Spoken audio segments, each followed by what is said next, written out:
में बहुत हिम्मत करके जोसेफिन, उनकी बहन, उनके पास आती है, उन्हें अपने गले से लगा लेती है और फिर उन्हें बताती हैं कि मिस्टर मेलार्ड अब नहीं रहे। मिसेस मेलार्ड विश्वास नहीं कर पाती अपने कानों पर कि उन्होंने अभी ये क्या सुना। वो रिचर्ड्स से पूछती हैं, क्या वाकई में सच है? रिचर्ड्स वही टेलीग्राम जो उसे रेल रोड डिपार्टमेंट से मिला होता है वो उन्हें दिखाता है। जी हां, मिस्टर मेलार्ड अब नहीं रहे। मिसेस मेलार्ड की आंखों के सामने अंधेरा छा जाता है और तुरंत ही जोसेफिन के गले लगकर फूट फूट कर रोने लगती है। जोसेफिन उनकी हालत देख नहीं पाती, लेकिन उससे पहले वो कुछ करती, मिसेस मेलार्ड भागकर ऊपर जाती हैं और खुद को अपने कमरे में लॉक कर लेती हैं। उनका ये रिएक्शन जोसेफिन या रिचर्ड्स के लिए बिल्कुल भी सरप्राइजिंग नहीं था। कोई भी औरत, कोई भी पत्नी ये खबर सुनकर इस तरह से विचलित हो ही उठेगी। मिसेस मेलार्ड ने खुद को अपने कमरे में बंद कर लिया और उधर खिड़की के पास रखी एक कुर्सी पर जाकर बैठ गई। उन्हें समझ में नहीं आया वो क्या करें, किससे क्या कहें। जिंदगी अब उन्हें कहां लेकर जाएगी। और बस इसी बीच वो खिड़की के बाहर देखने लगी ढलते हुए सूरज को, सुनने लगी चिड़ियाओं के चहचहाने को, दूर कहीं से आते किसी गीत की आवाज को।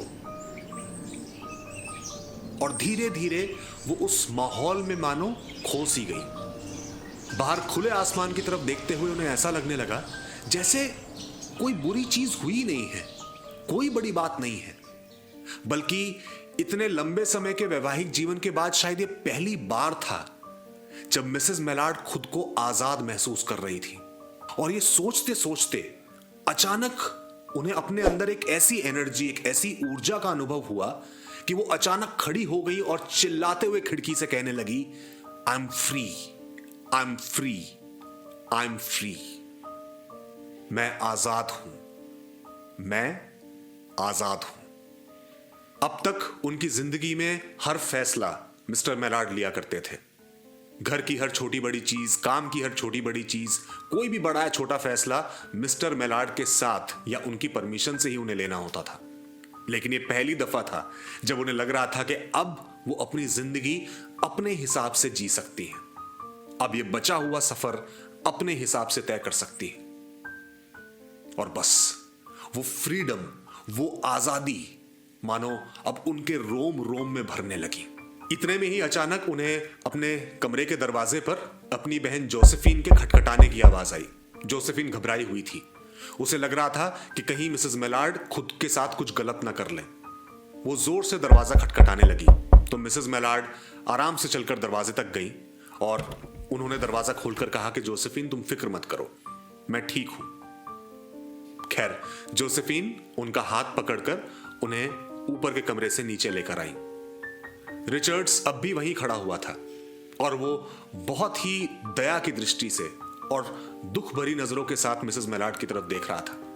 लेकिन मानो मिसेस मेलार्ड मन ही मन उससे कह रही थी कि तुम मेरी फिक्र मत करो रिचर्ड्स, मैं बिल्कुल ठीक हूं। बल्कि एक बहुत लंबे समय के बाद या शायद जिंदगी में पहली दफा अब मैं वाकई में आजाद हूं। धीरे धीरे बढ़ते कदमों के साथ जोसेफिन मिसेस मेलार्ड को सीढ़ियों से नीचे लेकर आई।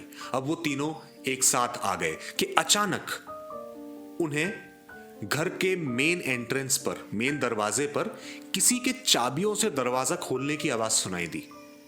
घर में इंटरलॉक था तो वो इंटरलॉक के किसी को खुलने की आवाज आई और जैसे ही दरवाजा खुला तो वो नजारा देखकर तीनों की आंखें फटी की फटी रह गई। दरवाजे पर खड़े थे मिस्टर ब्रेंटले मेलार्ड। जोसेफिन की तो मानो चीख ही निकल गई। रिचर्ड्स को अपनी आंखों पर विश्वास नहीं हुआ और मिसेस मेलार्ड सन्न खड़ी रह गई मिस्टर ब्रेंटले मेलार्ड को देखकर। मिस्टर ब्रेंटले मेलार्ड, जो कि बहुत ही आराम से, बहुत ही सहज भाव से घर में एंटर हुए थे, वो समझ नहीं पाए देखकर कि सब लोग इस तरह चौंक कर मेरी तरफ क्यों देख रहे हैं। जब उन्होंने उनसे पूछा कि क्या हुआ, आप लोग इस तरह घबराए हुए क्यों हैं, तो रिचर्ड्स ने उन्हें बताया कि किस तरह रेल रोड डिपार्टमेंट ने एक एक्सीडेंट की खबर उन्हें दी और यह बताया कि उस एक्सीडेंट में ब्रेंटले मेलार्ड, मतलब आप, गुजर गए हैं, आपकी मृत्यु हो चुकी है। मिस्टर ब्रेंटले मेलार्ड ये बात सुनते ही हंसने लगे और बस उस हंसी के साथ ही मिसेस मेलार्ड वहीं गिरकर कोलैप्स कर गई। जब तक मिसेस मेलार्ड को डॉक्टर्स के पास ले जाया गया, वो गुजर चुकी थी, उनकी मृत्यु हो चुकी थी। डॉक्टर्स ने पूरा मामला समझने के बाद कहा कि कभी कभी बहुत ज्यादा खुशी के मारे भी इंसान की इस तरह अचानक से मृत्यु हो जाती है, लेकिन सच तो कुछ और था।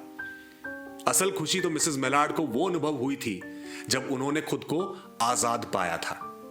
लेकिन शायद फिर एक बार मिस्टर मेलार्ड को अपने सामने जीता जागता खड़ा देख और अपनी उस आजादी को, अपनी उस स्वतंत्रता को फिर से एक बार खोते हुए देख वो फाइनली कोलैप्स कर गई और जिंदगी को अलविदा कह गई। आशा करते हैं कि स्टोरी सेगमेंट आपको अच्छा लगा। अगर हां तो इस वीडियो को लाइक कीजिए, शेयर कीजिए। पूरी कहानी देखने के लिए नीचे डिस्क्रिप्शन में दिए गए लिंक पर क्लिक कीजिए और हमारे चैनल को सब्सक्राइब करना ना भूलें। जल्द मिलेंगे एक नई कहानी के साथ, तब तक के लिए नमस्कार।